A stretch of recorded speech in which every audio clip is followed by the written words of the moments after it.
अखिलानन्दसन्दायि मनोज्ञमुखपङ्कजम्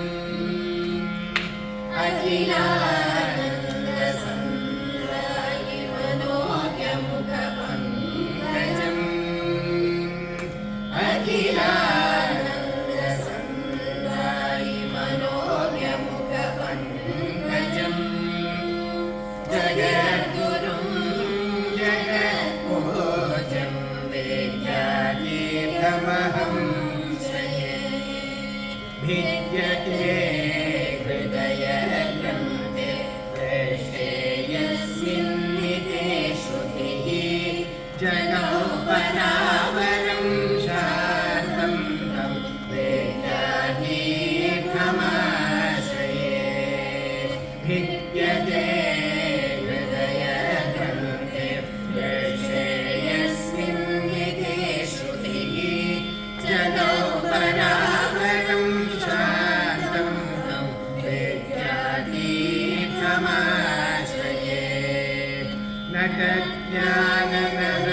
नटज्ञाननरङ्गेहि यस्य साक्षात् सरस्वती नटज्ञाननरङ्गेहि यस्य साक्षात् सरस्वती नटातिशमने रक्षन्तं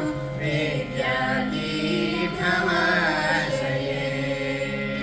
पटमूलं परित्यज्य शृङ्गाग्रौ निवसन्नियः तत्त्वं बोधयते भक्ताय दक्षिणास्यं तमाश्रये विषयाशां परित्यज्य वैराग्यं परमं श्रिताः मुनयो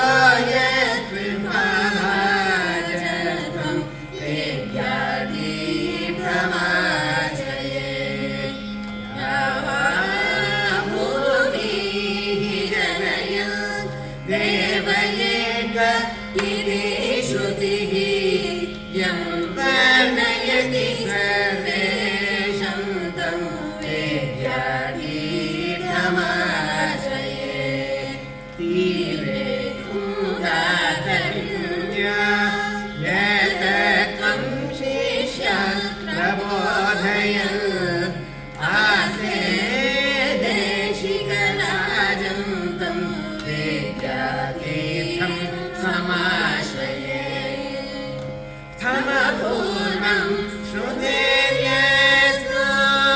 यथा वदवबोधयन् शिष्यान् धर्मपथा